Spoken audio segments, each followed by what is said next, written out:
Hey guys, how's it going? I know it's been a long time, but I've just been so busy with everything. I haven't had a chance to make any modifications or upgrades to the 4runner, but today I'm super excited because we're finally putting sound deadening into the 4runner. We're going to be doing all four doors as well as the tailgate. I picked up the Amazon Basics sound deadening kit. Now this is rated at 50 mil. At the time of the recording, I was actually going to go with Noiko, but for some reason at the time of this recording, all of Noiko's products are currently unavailable to purchase. I don't know if it's because supply chain issues or if it's just sold out, but I've been waiting for like a week now and they haven't been able to be available for purchase at all. So I decided to go ahead and purchase the Amazon Basics. The next brand that I was interested in was going to be Killmat. But these guys are rated at 50 mil and they're about $20 to $25 cheaper than Killmat. So it just seemed like a better bang for the buck. I've read the reviews. It seems like they got really good reviews on it. So I'm going to go ahead and decide to try Amazon Basics out. So we're going to lay this as a base foundation on there. And then after that, we're going to go in and put in the Silas foam behind that, and that should be it. So I'm super excited about this, guys. Let's go ahead and start the install. Alright guys, so before we get started, we're gonna have to remove the door. An easy tool for that is gonna be a screwdriver, obviously, if you have one. I have a metal and a plastic pry tool. I'm gonna go ahead and use that. First, what you're gonna need to do is take off this little plastic trim here, and then you're gonna need to uncover the 3 screws that are holding in the door. So let's go ahead and start with that first.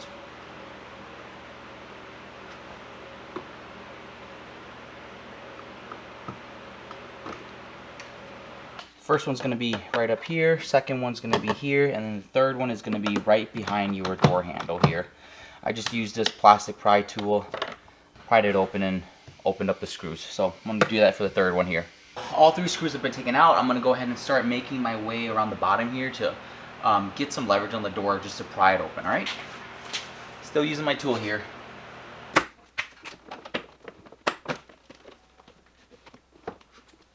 As you're taking off the door, you're going to need to undo the locking levers here.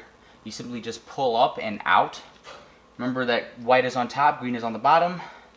Then you're going to have to undo your light, and then you're also going to have to undo the harness that controls the switches, excuse me. And that should open up your door. So I'm going to go ahead and do all 4 doors, and then we'll come back around and we'll get everything prepped for the sound deadening. Okay guys, we're in the rear now. Almost exactly the same 3 screws that you got to take out. The only thing you're going to be missing is that little plastic piece here, but that should be it. The levers and the connections behind the door are exactly the same as the front doors as well, alright? So go ahead and open up your 3 screws, take them out, and pop out the door panel.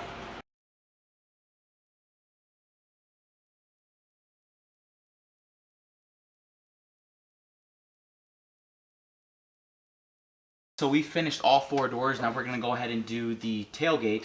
All you're going to need to do is loosen the screw that holds in your pull down strap, undo the lights, and that's it. It's basically held on by push clips back here. So I'm going to go ahead and record that and we'll get started.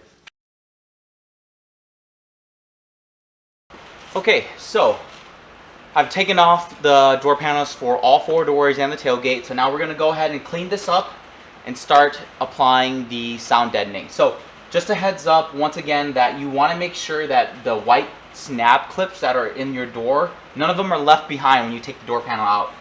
You want to take those. For example, I have one down here. You can see that it's left. So I should take this out. You should take the snap clips out and put them back on the door panel. That way when you're snapping the door panel back on, all the door clips are going to be there to snap on. So quick note, we're going to reuse this plastic cover here. How I'm going to go ahead and do it is I'm going to mock up kind of like the door, what it looks like. I've measured it. It's going to be about 1.5 of these panels to fit in one door. So I'm going to mock it up. I'm going to do the inside as well as the outside, alright? So let's go ahead and get it cleaned up.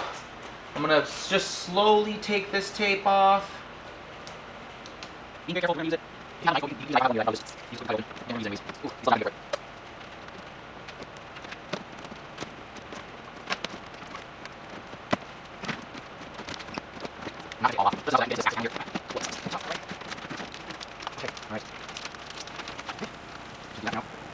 You see there's like a styrofoam piece here. It's held in by a bolt here. You can go ahead and take that out, which I'm gonna do. Let's see, I believe it is a 10 millimeter. Yep. So go ahead and take that out.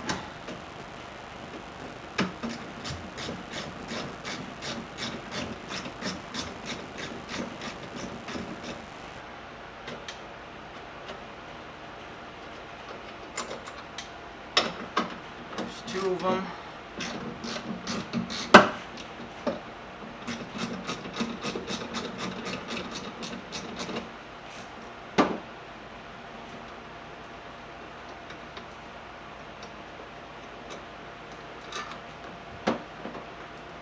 Should just come right out.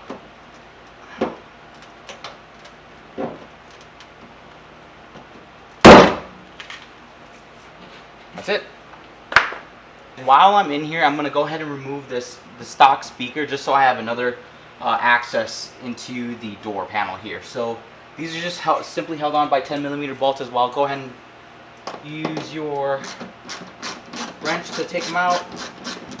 4 screws, that's all.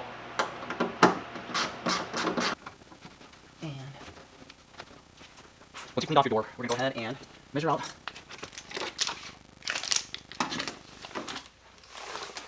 So once you've cleaned off the inside of your door, we're going to go ahead and measure out how much of this material we need. So it looks like 1 is almost enough.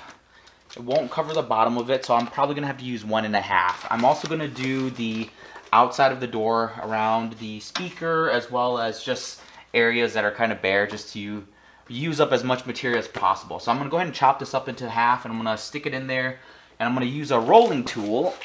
You're going to need one of these because it's going to be hard to reach and it's going to be hard to press it down. So you're going to need one of these rolling tools. So I'm going to go ahead and cut this up, and then we'll go ahead and get started. Guys, so I've measured up the sound deadening, cut it up to appropriate sizes. I'm going to go ahead and stick it in there and start rolling.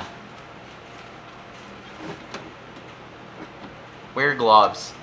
These panels are really sharp. I've already cut a couple of my fingers already, so wear gloves.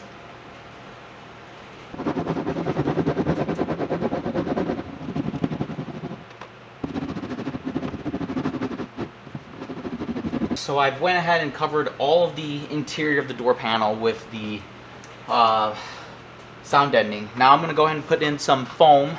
Now, okay guys, I know that there's a million ways to skin a cat, and there's a million ways to do this. Everyone has their own way of doing it.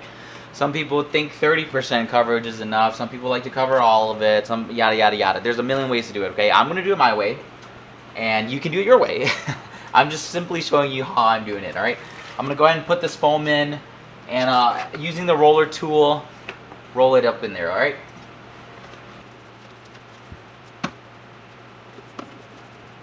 So I did a full coverage on the inside of the door. I don't have a lot of material, so I'm not going to do a full coverage on the outside of this as well. But for the most part, it's pretty much done. I might clean this up a little bit, put a little bit more sound deadening around these panels right here, but I'm not going to do a full 100% coverage on the outside of this door.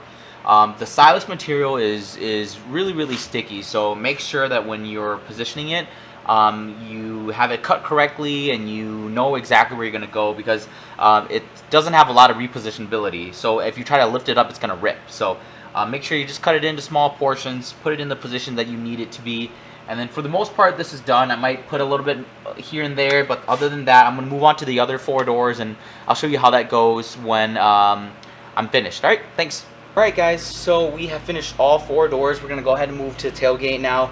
Really similar to the doors. You're going to have to take off the speakers and undo this little plastic waterproof liner here. That way you can get access to the actual panel. So I'm going to go ahead and remove the speakers, remove the little plastic panel here, and then we can go ahead and get started.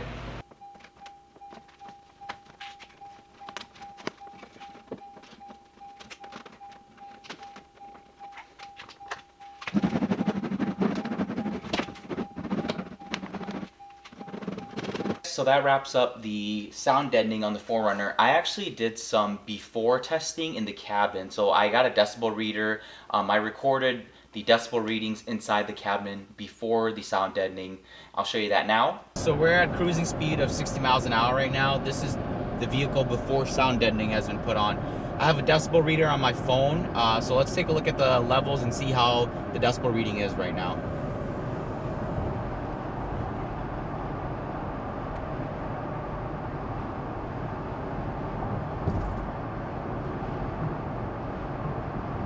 Okay, so now it's going to be the recording of after the installation of the sound deadening.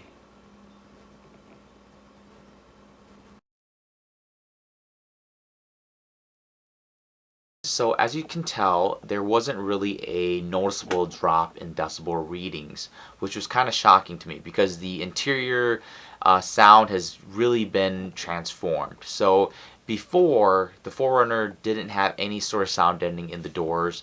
The road noise and wind noise was essentially being reverberated through the doors into the cabin, which was really loud. It really wasn't pleasant to drive in. And so after the install, that essentially has been, I would say, about 80% taken out. And so now the 4runner just feels more solid. The interior cabin just feels more isolated. The music through the speakers also sound more lively. And so I was kind of shocked when I didn't see a noticeable drop in decibel because, like I said, the interior cabin noise has completely been transformed. Would I do it again? I would say all in, I spent about 4 hours doing the install and about $325 for the materials. I would say it's definitely worth it. The interior cabin has really been transformed. Sound management has been a lot better. Music sounds better, and for the cost, it's just it just sounds better. It sounds more manageable. The 4runner just feels more solid. I would say that the loudest part of the vehicle now is probably from the headliner and the roof rack. I think I could probably take that out too if I were to do an install of the sound deadening on the headliner. That might be something I do in the future. Not yet determined yet, so we'll see how I feel like. It's still kind of cold here in Minnesota, so maybe in the summer I'll do that. But was it worth it? For an afternoon and you know, $300, I probably say yes. I would probably do it again. I probably should have done this way earlier. But yeah, it's definitely worth it, guys. The only thing I will say is I don't know how the Amazon sound deadening compares to like Noiko and Killmat. That performance might differ depending on what brand you use. Like I said, I went with Amazon. It's a little bit more economical, and it was available at the time of filming, so that's why I went with Amazon. So performance might differ depending on brand. Keep that in mind. Otherwise, I'll link everything in the description below, and thank you guys for watching. I'll see you guys in the next video.